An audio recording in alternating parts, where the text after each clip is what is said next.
लता मंगेशकर चली गई और सारी दुनिया के सोशल प्लेटफॉर्म्स भरे हुए हैं उन्हें श्रद्धांजलि देने के लिए, और मैं भी उनमें शुमार हो गया।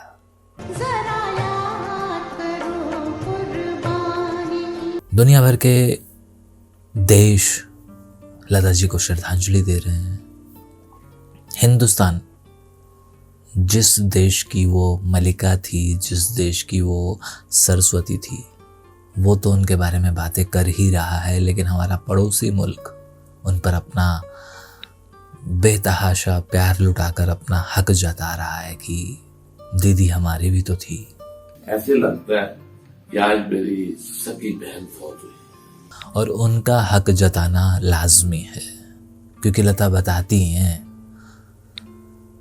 कि मेरा उस्ताद तो सरहद पार रहता था। और शहीद पिक्चर बन रही थी जिसका म्यूजिक मास्टर गुलाम हैदर साहब का था। तो उन्होंने मुझे सुना, तो उन्होंने कहा कि मैं तुम्हारा गाना रिकॉर्ड करना चाहता हूँ। तो मैंने कहा ठीक है। तो उन्होंने मुझे कहा कि तुम वही गाओ, बुलबुलों मत रो यहाँ। मैंने कहा ठीक है। मैं नूरजान जी की बड़ी फैन थी, तो मैंने वो गाना गाया और रिकॉर्ड हुआ, और कामिनी कौशल के लिए चाहिए था।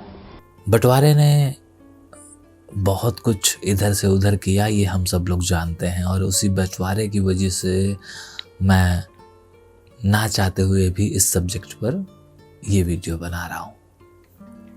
और 1947 की बंटवारे के बाद जब बड़ी सारी फिल्मी हस्तियां उधर की इधर और इधर की उधर हुई, तो इन्हीं में लता को ब्रेक देने वाले गुलाम हैदर साहब वापस पाकिस्तान चले गए, जहाँ से वो आए थे। गुलाम हैदर साहब सिंध से वास्ता रखते थे और वो लाहौर में जा बसे, और उन्होंने अपना फिल्मी कैरियर वहाँ स्टार्ट कर दिया। लेकिन इधर की खबर भी वो रखते थे और लता से राब्ता भी रखते थे। लता बहुत बार चाहती थी और बहुत बार उसने चाहा कि वो अपने उस्ताद को देख ले, और जब उन्हें पता चला कि मेरे उस्ताद बहुत ज़्यादा बीमार हैं, तो उसने एक संदेशा भेजा। और वो संदेशा जब वहाँ पहुँचा, तो एक किताब में वो लिखते हैं या अपनी फैमिली को वो बताते हैं, और उस वाक्य को आज 2022 में पूरा करते हैं उनके शहजादे परवेज हैदर साहब। उन्होंने हमें, लता जी ने, लता दीदी ने हमें बहन बनकर दिखाया है और बहुत इज्जत की हमारी फैमिली में।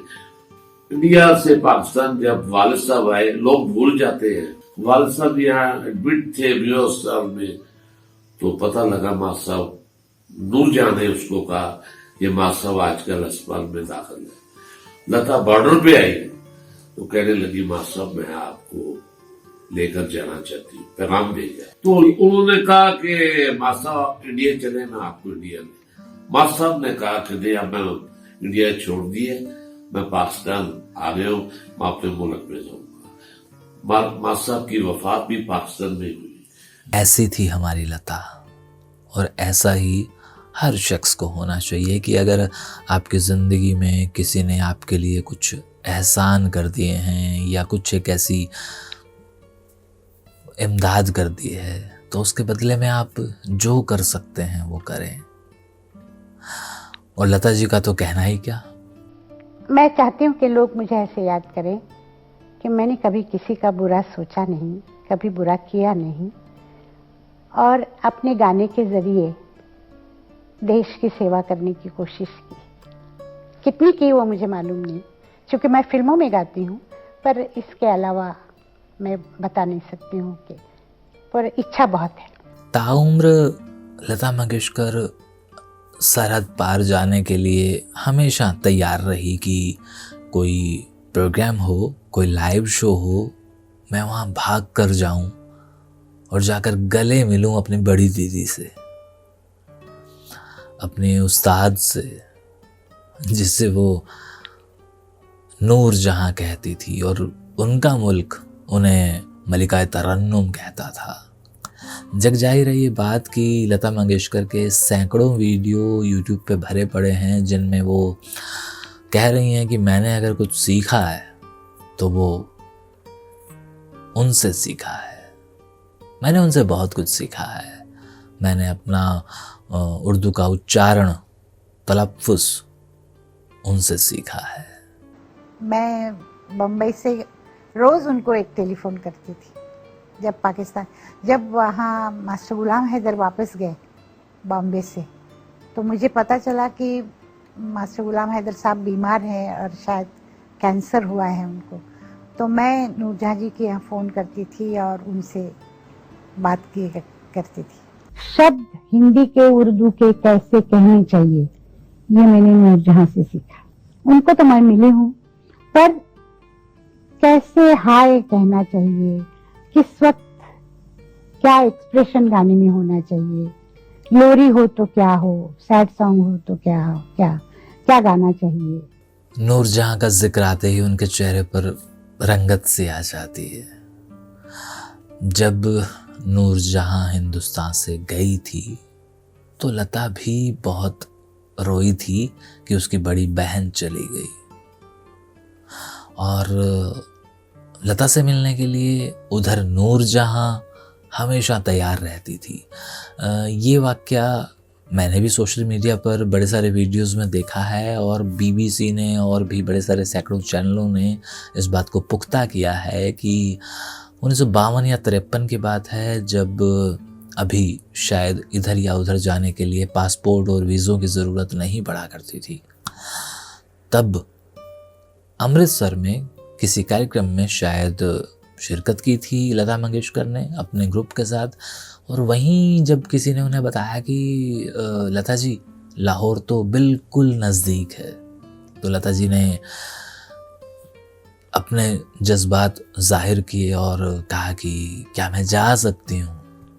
तो उन्होंने कहा कि बात करते हैं, और टेलीफोन पर आखिरकार नूरजहाँ को संदेशा भेजा गया, और बताने वाले लोग कि 1 घंटे के तकरीबन उनकी बातें होती रही, लेकिन जब फिर भी दिल नहीं भरा तो उधर से नूरजहाँ ने कहा कि तुम वहीं रुको, मैं आ रही हूँ। आज इस बात को करते हुए मेरे रोए से खड़े हो रहे हैं कि मैं सोच पा रहा हूँ कि लाहौर से कैसे उड़ती आई होगी उस दौर में नूरजहाँ, एक तितली की तरह। और बाघा बॉर्डर पहुंचकर जब उसने देखा कि सामने लता है, वो भागती हुई गई थी और गले लिपटा लिया था उसे, भींच सा लिया था, जैसे कुछ सालों की नहीं, सदियों की प्यास थी। और बताने वाले ये भी बताते हैं कि वो जो बॉर्डर की जो दहलीज होती है, जहाँ आप एक पाँव इधर और एक पाँव उधर रखते हैं, वहाँ पर खड़े होकर ये दोनों मिली थी। क्या मंजर रहा होगा। और वो जो 1 घंटा पहले उनकी फ़ोन पे मुलाकात हुई थी, उसकी तपिश जारी थी, बिल्कुल गर्म थी, और उस गर्म महज को ठंडक मिली जो वो गले मिली। और उसके बाद लता जी बताती हैं कि मैं उसके बाद 3-4 बार और उन्हें मिली हूँ, लेकिन इंडिया में नहीं, बाहर। इंडिया में शायद वो तब भी मिली हूँ जब वो यहाँ आई थी और दिलीप कुमार साहब ने उनका इंटरव्यू लिया था, लेकिन मैं उसका जिक्र नहीं, इस वाक्य का जिक्र कर रहा हूँ जो ऑलरेडी बड़े सारे सोशल मीडिया पर वीडियोस में हो चुका है। फिर बाद में मेरा उनका मिलना नहीं हुआ क्योंकि वो पाकिस्तान चली गई, पर एक बार मैं उनको वाघा बॉर्डर पे मिली थी। अब मुझे साल याद नहीं है, पर वहाँ जाके हमने उनसे मुलाकात की थी और काफ़ी देर बात हुई। बाद में फिर मैं उनको अमेरिका में मिली, लंदन में 4-5 बार मिली अभी हाल में, जब उनका ऑपरेशन हुआ था उसके बाद। और अभी कुछ दिन पहले मैंने उनसे कराची में बात की। और बहुत कुछ है।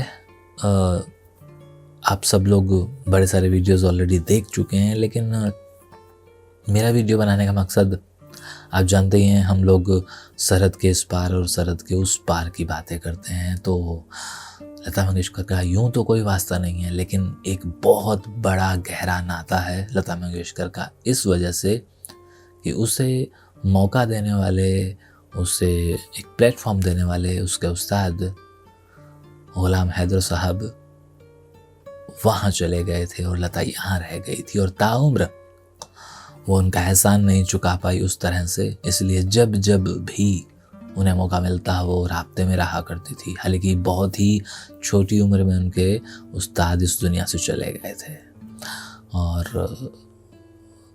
और जो सबसे प्यारी उनकी, जिनकी वो सबसे दुलारी थी, वो थी नूरजहां जी। तो इन दोनों की वजह से लता मंगेशकर का एक नाता था पाकिस्तान से, जहां वो हमेशा आना चाहती थी, लेकिन कोई बहाना नहीं था। और आज जब सोशल मीडिया पर सैकड़ों वीडियो इस बारे में बात कर रहे हैं, तो हमारा तो दोनों देशों के दरमियान ये जो राब्ता बनने का ज़रिया बना हुआ है, आज ये ज़रिया गमगीन हो चुका है, जब सोशल मीडिया ये कह रही है कि जी हिंदुस्तान की सरस्वती, हिंदुस्तान की लता चली गई, और उधर पाकिस्तान का पूरा सोशल मीडिया, पूरे समाचार चैनल्स, वो सारे इस माहौल में शरीक हैं। कुछ लोग,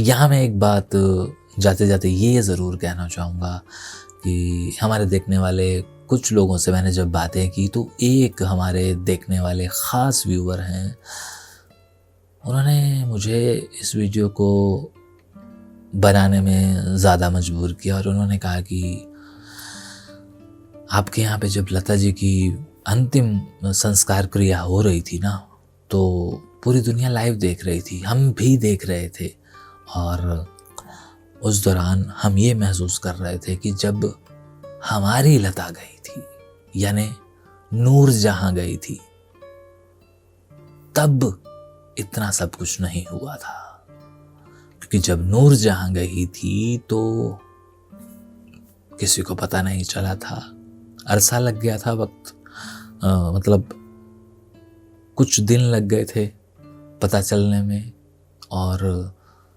जितनी शान और शौकत और जितने प्यार मोहब्बत से लता जी को रुखसत किया गया, इतना नूरजहां को नहीं किया गया, ऐसा उन्होंने मुझे बताया।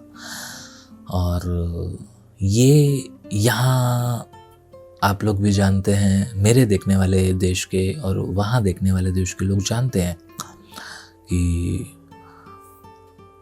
वहाँ बहुत सारे आर्टिस्ट गुमनामी में चले जाते हैं, जाते यहाँ पे भी हैं, लेकिन जब वो जाते हैं तो फिर ज़माना रोता है, और उसी में से लता जी चली गई। लता जी के बारे में आप ऑलरेडी बहुत सारी चीज़ें देख चुके हैं, मैं और बातें नहीं करना चाहता, लेकिन ये हमारी तरफ से लता जी को एक श्रद्धांजलि, और देखने वालों को ये बताने का मकसद कि लता जी भी कहीं ना कहीं 47 से जुड़ी हुई थी। अब कैसे जुड़ी हुई थी वो आप अंदाज़ा लगा लीजिए कि अगर ये 47 ना होता तो शायद हमें आज ये वीडियो उस तरह से नहीं बनाना पड़ता, और आपको उधर बैठकर नहीं देखना पड़ता सरहद पार। आप इसी मुल्क में, इसी देश में, इसी वतन में इस दुख में शरीक होते। शुक्रिया।